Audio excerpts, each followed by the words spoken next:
Hey, we are now in Second Chronicles. We're going to do chapters 13, 14, and 15 today, and read that, and then really just talk about one major lesson to learn from it. So let's go ahead and jump into that in chapter 13 of the New International Version. In the 18th year of the reign of Jeroboam, Abijah became king of Judah, and he reigned in Jerusalem 3 years. His mother's name was Maacah, a daughter of Uriel of Gibeah. There was war between Abijah and Jeroboam. Abijah went into battle with an army of 400,000 able fighting men, and Jeroboam drew up a battle line against him with 800,000 able troops.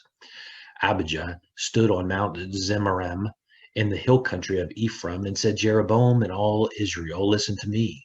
Don't you know that the Lord, the God of Israel, has given the kingship of Israel to David and his descendants forever by a covenant of salt? Yet Jeroboam, son of Nebat, an official of Solomon, son of David, rebelled against his master. Some worthless scoundrels gathered around him and opposed Rehoboam, son of Solomon, when he was young and indecisive and not strong enough to resist him. And now you plan to resist the kingdom of the Lord, which is in the hands of David's descendants?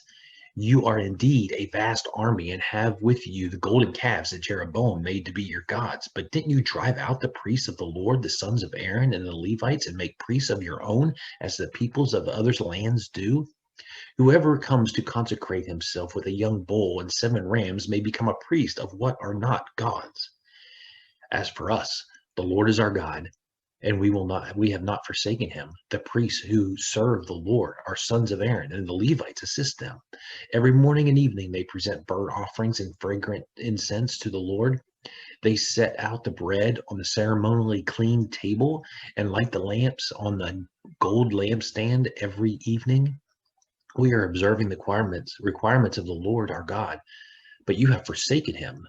God is with us. He is our leader. His priests with their trumpets will sound the battle cry against you. People of Israel, do not fight against the Lord, the God of your ancestors, for you will not succeed. Now Jeroboam had set troops around to the rear so that while he was in the front of Judah, the ambush was behind them. Judah turned and saw that they had been attacked at both front and rear. Then they cried out to the Lord. The priests blew their trumpets, and the men of Judah raised the battle cry.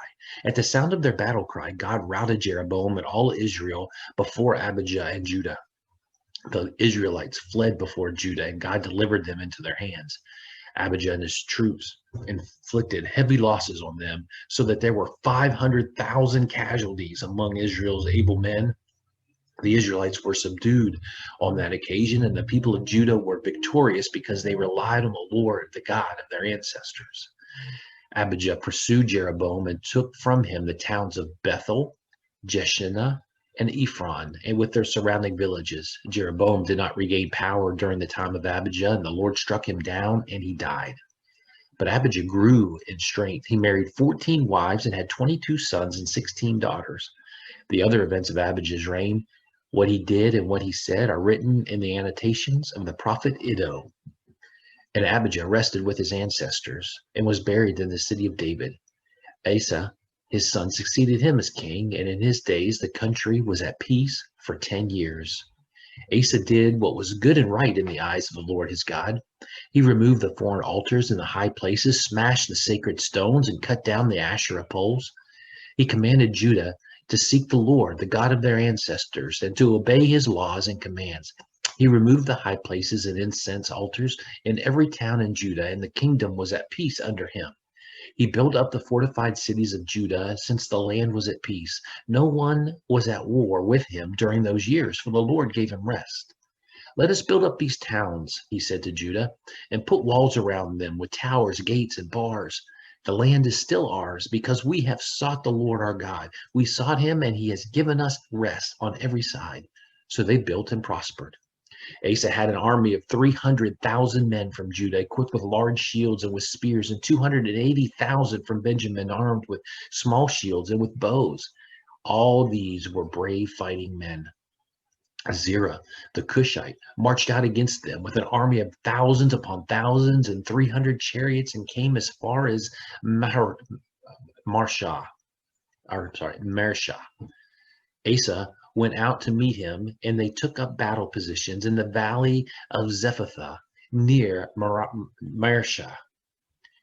Then Asa called to the Lord his God and said, Lord, there is no one like you to help the powerless against the mighty. Help us, Lord our God, for we rely on you. And in your name we have come against this vast army. Lord, you are our God. Do not let mere mortals prevail against you.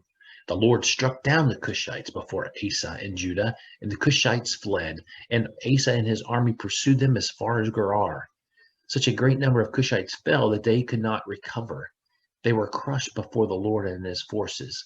The men of Judah carried off a large amount of plunder. They destroyed all the villages around Gerar, for the terror of the Lord had fallen on them. They looted all of these villages, since there was much plunder there. They also attacked the camps of the herders, and they carried off droves of sheep and goats and camels, and they returned to Jerusalem. The Spirit of God came on Azariah, son of Oded. He went out to meet Asa and said to him, Listen to me, Asa and all Judah and Benjamin, the Lord is with you when you are with him. If you seek him, he will be found by you. But if you forsake him, he will forsake you. For a long time, Israel was without the true God, without a priest to teach, and without the law. But in their distress, they turned to the Lord, the God of Israel, and sought him, and he was found by them. In those days, it was not safe to travel about, for all the inhabitants of the lands were in great turmoil. One nation was being crushed by another, and one city by another, because God was troubling them with every kind of distress. But as for you, be strong and do not give up, for your work will be rewarded. When Asa heard these words and the prophecy of Azariah, son of Oded, the prophet, he took courage. He removed the detestable idols from the whole land of Judah and Benjamin, and from the towns he had captured in the hills of Ephraim. He repaired the altar of the Lord that was in front of the portico of the Lord's temple. Then he assembled all Judah and Benjamin and the people from Ephraim, Manasseh, and Simeon, who had settled among them, for large numbers had come over to him from Israel when they saw that the Lord was with him. They assembled at Jerusalem in the 3rd month of the 15th year of Asa's reign. At that time they sacrificed to the Lord 700 head of cattle and 7,000 sheep and goats from the plunder they had brought back. They entered into a covenant to seek the Lord, the God of their ancestors, with all their heart and soul. All who would not seek the Lord, the God of Israel, were put to death, whether small or great, man or woman. They took an oath to the Lord with loud acclamation, with shouting and with trumpets and horns. All Judah rejoiced about the oath because they had sworn it wholeheartedly. They sought God eagerly, and he was found by them. So the Lord gave them rest on every side. King Asa also deposed his grandmother, Maacah, from her position as queen mother, because she had made a repulsive image for the worship of Asherah. Asa cut it down, broke it up, and burned it in the Kidron Valley. Although he did not remove the high places from Israel, Asa's heart was fully committed to the Lord all his life. He brought into the temple of God the silver and gold and the articles that he and his father had dedicated. There was no more war until the 35th year of Asa's reign. We see all those numbers of battle. I just wanted to, this is Princess Diana's wedding. Over 1 million people attended. I just want you to see what a crowd of people looks like. And so when you have these battles, just the chaos that could ensue from so many people. So really the lesson to learn is something that the prophet told Asa. He says, if you seek God, he will be found. And that is so, and it hasn't changed. It is still true today. You see, God doesn't hide. And so if we draw near to God, God is going to reveal himself to us and his will. So that's our challenge today after reading this text, is to draw near to God. He's not hiding from you. Seek him and you will find the answers that you've been looking for. Have a great day.